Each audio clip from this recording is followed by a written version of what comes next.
guys, welcome back to அது usual. First நம்ம viewers எல்லாருக்கும் இனிய விநாயகர் சதுர்த்தி வாழ்த்துக்கள்.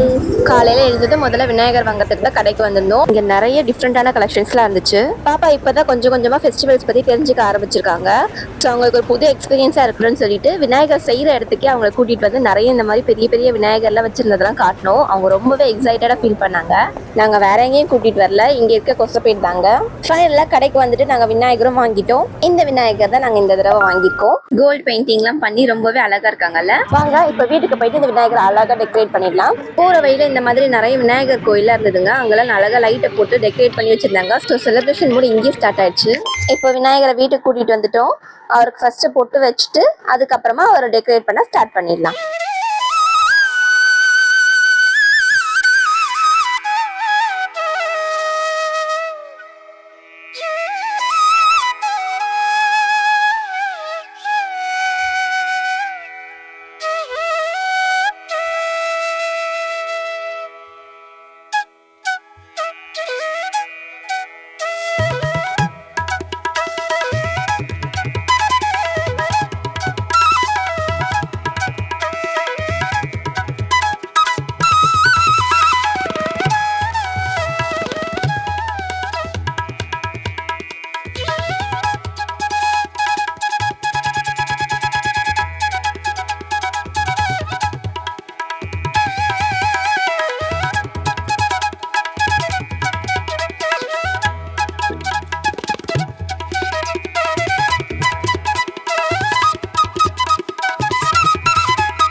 டெக்கரேட் பண்ணி முடிச்சதும் விநாயகர் இவ்வளவு அழகா இருந்தாங்க. கூடவே இந்த குட்டி விநாயகரும் கியூட்டா ரெடி பண்ணிட்டு வீட்டுல கோலமும் போட்டாச்சு. எனக்கு பர்சனலா விநாயகர் வந்து அரச மரத்தோட இலையில ஃபார்ம் பண்றது ரொம்பவே பிடிக்கும். எவ்ரி இயர் இதை நான் மிஸ் பண்ணாம பண்ணிடுவேன். அதோட வீட்டுல இருந்த இந்த விநாயகரோட சின்ன சின்ன விநாயகரும் எடுத்து வச்சு அவங்களுக்கும் பூ போட்டு ரெடி பண்ணியாச்சு. நெக்ஸ்ட் எல்லாரும் கிளம்பி பக்கத்துல இருக்க விநாயகர் கோவிலுக்கு தான் போயிருந்தோம். இங்க சாமிக்கு அர்ச்சனை பண்ணிட்டு தான் வீட்டுல எப்பவுமே பூஜை பண்றது வழக்கம். சாமிக்கு சூரத்தேங்காய் விடுறதா அப்பா அம்மா வேண்டியிருந்தாங்களா. ஸோ அப்பா அந்த சூரத்தேங்காய் தான் விட்டுட்டு இருந்தாங்க. அப்பாவும் அங்க நின்று பார்த்துட்டு இருந்தாங்க அவங்க என்ன பண்றாங்க அப்படின்னு. அவங்கள ட்ரை பண்றேன்னு சொல்லிட்டு கூட போய் அவங்க ஒரு குத்தி தேங்காய் போட்டுட்டு வந்தாங்க. ஆனா அது உடையவே இல்லையா. அதனால ஏன் உடையில அப்படின்னு சொல்லி கேள்வி கேட்டுட்டு இருந்தாங்க.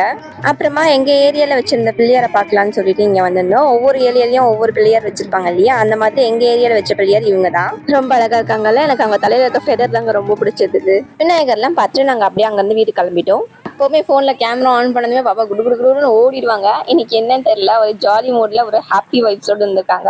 ஒரு வழியா வீடு கிட்ட வந்துட்டோம் பாப்பா அவங்க சேர்த்து ஆரம்பிச்சிட்டாங்க. அவங்க அப்பா பிடிக்கிறேன்னு சொல்லிட்டு குடு குடு குடுன்னு ஓடிட்டு இருந்தாங்க. வீட்டுக்கு வந்ததும் முதல் வேலையா சாமிக்கு பூஜை எல்லாம் பண்ணிட்டு 108 போற்றி படிச்சுட்டு ஆரத்தி காட்டியாச்சு. ஆரத்தி காட்டினதும் செவர்ல விநாயகரும் கொடையும் இருக்கு. அந்த ஷேடோ அப்படியே அழகா தெரிஞ்சது. அது பார்க்கவே ரொம்ப சூப்பரா இருந்தது. கொஞ்ச நேரத்துல பாப்பா கூப்பிட்டு அம்மா இங்க பாருங்க நானே தனியா எழுதியிருக்கேன் அப்படின்னு காமிச்சாங்க. இந்த மாதிரி சின்ன சின்ன ஹாப்பினஸோட இந்த விநாயகர் சதுர்த்தி ரொம்பவே ஸ்பெஷலா இருந்ததுங்க. அடுத்த வீடியோல பார்க்கலாம். Don't forget to subscribe.